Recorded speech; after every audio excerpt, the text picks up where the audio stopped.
Hello everyone, welcome to my class. आज के topic में हम अकाउंटिंग इक्वेशन का नया क्वेश्चन करेंगे और हम नई ट्रांजैक्शन सीखेंगे जिससे हमें पता चलेगा कि और क्या इफेक्ट हो सकते हैं।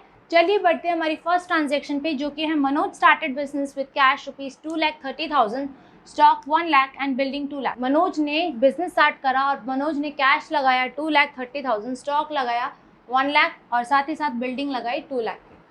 तो हमारा 2,30,000 से कैश इंक्रीज हुआ, 1 लाख से स्टॉक इंक्रीज हुई, 2 लाख से बिल्डिंग इंक्रीज हुई।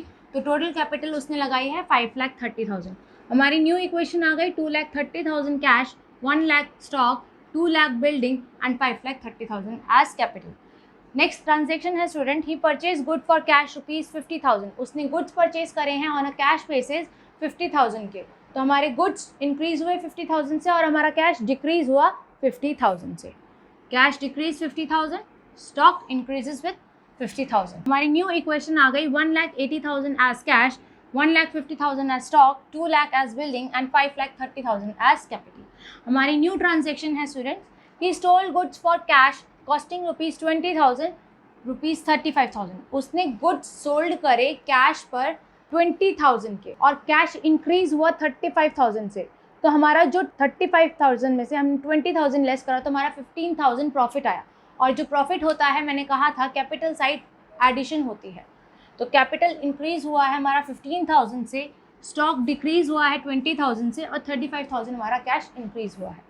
सो न्यू इक्वेशन आ गई 2,15,000 as cash, 1,30,000 as stock, 2 lakh as building and 5,45,000 as capital.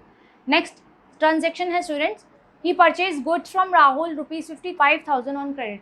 उसने राहुल से गुड्स परचेज करे 55,000 के क्रेडिट बेसिस पे। तो हमारे 55,000 से गुड्स इंक्रीज हुआ, साथ ही साथ मुझे राहुल को पे करना है। राहुल मेरा क्रेडिटर कहलाएगा, तो मेरे क्रेडिटर इंक्रीज हुए 55,000 से। गुड्स इंक्रीज हुए 55,000 से एंड क्रेडिटर इंक्रीज हुए 55,000 से। गुड्स इंक्रीज हुए 55,000, क्रेडिटर इंक्रीज हुए 55,000। न्यू इक्वेशन आ गई 2,15,000 cash, 1,85,000 stock, 2 lakh building, 55,000 creditor and 5,45,000 as capital.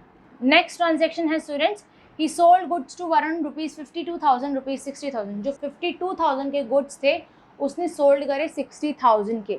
तो 52,000 के जो goods थे वो डिक्रीज हुए और जो मेरा 60,000 था वो मेरा डेटर हो गया, क्योंकि मुझे उसे रिसीव करने, अब उसने क्रेडिट बेसिस पे सोल्ड करे थे। तो डेटर इंक्रीज हुए 60,000 से। सो यहाँ पे 60,000 माइनस 52,000, 8,000 का मुझे प्रॉफिट हुआ, जो कि वो मेरा कैपिटल साइड ऐड हो जाएगा। 52,000 के गुड डिक्रीज हुए एंड 60,000 डेटर इंक्रीज हुए। सो न्यू इक्वेशन आ गई 2,15,000 as cash, 1,33,000 as stock, 2 lakh as building, 60,000 as debtor, 55,000 as creditor and 5,53,000 as capital. So हम नेक्स्ट ट्रांजेक्शन पे चलते हैं। He paid cash to Rahul in full settlement of 53,000। मुझे राहुल को 55,000 पे करने थे, लेकिन मैंने उसको 53,000 पे करा और मैंने कहा बात बस यहीं पे ख़त्म होती है, मैं आपको और पैसा नहीं देना। तो मेरे को 55,000 पे करना था, लेकिन मैंने पे करा 53,000। मेरा 53,000 से कैश डिक्रीज़ हुआ, मेरे 55,000 से क्रेडिटर ख़त्म हुए एंड 2,000 मुझे प्रॉफिट हुआ, क्योंकि मैंने 2,000 रुपीज़ उसे कम पे करें। तो 2,000 मेरा कैपिटल में जाएगा, 55,000 क्रेडिटर में से less and 53,000 as cash reduce. New equation आ गई 1,62,000 as cash, 1,33,000 as stock, 2 lakh as building, 60,000 as debtor and 5,55,000 as capital. So हम नेक्स्ट ट्रांजेक्शन पे चलते हैं। Salary paid by him ₹20,000। Salary pay करी है उसने 20,000, तो उसका 20,000 से कैश कम हुआ है और साथ ही साथ उसकी कैपिटल भी कम हो गई 20,000 से। 20,000 से कैपिटल कम हुई एंड 20,000 से कैश कम हुआ। तो न्यू इक्वेशन आ गई 1,42,000 as cash, 1,33,000 as stock, 2 lakh as building and 60,000 as debtor and 5,35,000 as capital. Next transaction है student, receive cash from Varun 59,000। मुझे वरुण से 60,000 रिसीव करने थे, लेकिन मैंने रिसीव करे सिर्फ 59,000। तो 59,000 से मेरा कैश इंक्रीज़ हुआ, 60,000 से मेरे डेटर डिक्रीज़ हुए, साथ में मुझे 1,000 का लॉस हुआ।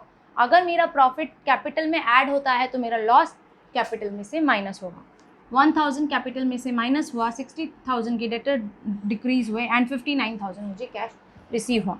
तो न्यू इक्वेशन आ गई 2,01,000 as cash, 1,33,000 as capital, 1,33,000 as stock, 2 lakh as building and 5,34,000 as capital. Next transaction है students, rent outstanding ₹3,000। Rent outstanding का मतलब क्या होता है, जो रेंट है वो आउटस्टैंडिंग है। आउटस्टैंडिंग मतलब अभी तक ड्यू है, मैंने पे नहीं करा है, मुझे पेमेंट करनी है अभी, तो 3,000 की अभी पेमेंट बाकी है। आउटस्टैंडिंग एक्सपेंस मेरे लिए लाइबिलिटी है, तो 3,000 से इंक्रीज हुई और कैपिटल में से डिक्रीज होगी क्योंकि ये अभी मैंने पेमेंट करनी है, करी नहीं है, तो ये 3,000 कैपिटल में डिक्रीज हो गई।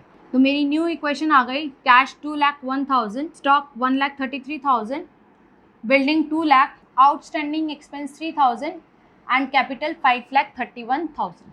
नेक्स्ट ट्रांजेक्शन है student, commission receive by him ₹13,000। Commission receive हुई है 13,000 की, तो कैश मेरा बढ़ा 13,000 से, साथ ही साथ मेरी कैपिटल बढ़ी है 13,000 से क्योंकि मेरे को प्रॉफिट हुआ है, मेरी इनकम रिसीव हुई। 13,000 से कैश रिसीव हुआ एंड 13,000 से कैपिटल इंक्रीज हुआ।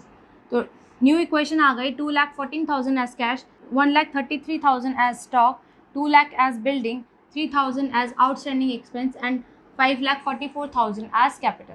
नेक्स्ट ट्रांजेक्शन है student, amount withdrawn by him for personal use for ₹20,000। Amount उसने निकाली है 20,000, मनोज ने अमाउंट निकाली है अपने ही बिजनेस में 20,000 की फॉर पर्सनल यूज़। तो कैश डिक्रीज हुआ है 20,000 से और साथ ही साथ मेरी कैपिटल डिक्रीज हुई 20,000 से। जब मैं कुछ डालती हूँ या कुछ निकालती हूँ तो मेरे कैपिटल में इंक्रीज होता है और कैपिटल में से डिक्रीज होता है। कैश डिक्रीज हुआ 20,000 एंड कैपिटल डिक्रीज हुई 20,000। मेरी न्यू इक्वेशन आ गई 1,94,000 as cash, 1,33,000 as stock, 20,000 as building and 3,000 as outstanding expense and 5,24,000 as capital। हम न्यू इक्वेशन पे चलते हैं स्टूडेंट्स। डेप्रिसिएशन चार्ज ₹10,000, मेरा डेप्रिसिएशन चार्ज हुआ है बिल्डिंग पे 10,000, तो मेरी बिल्डिंग में से 10,000 रुपीज़ कम हुए और साथ ही साथ मेरे कैपिटल में से कम हुए, क्योंकि मेरी बिल्डिंग की वैल्यू कम हुई है तो मेरा कैपिटल भी कम हुआ होगा। तो 10,000 से मेरा बिल्डिंग कम हुआ और 10,000 से मेरी कैपिटल कम हुई। फाइनल इक्वेशन आ गई 1,94,000 as cash, 1,33,000 as stock, 1,90,000 as building, 3,000 as outstanding expense and 5,14,000 as capital. Students आप यहाँ पे चेक कर सकते हो मेरा एसेट साइड जो है वो मेरे liability side plus capital side के बराबर आ रहा है। हर एक न्यू इक्वेशन में यही होगा कि मेरा एसेट साइड मेरे कैपिटल प्लस लाइबिलिटी साइड के बराबर हो। आज के ट्रांजेक्शन में हमने नई चीज़ें सीखी हैं, हम नेक्स्ट क्लास में भी और नई चीज़ें सीखेंगे। Thank you and stay tuned.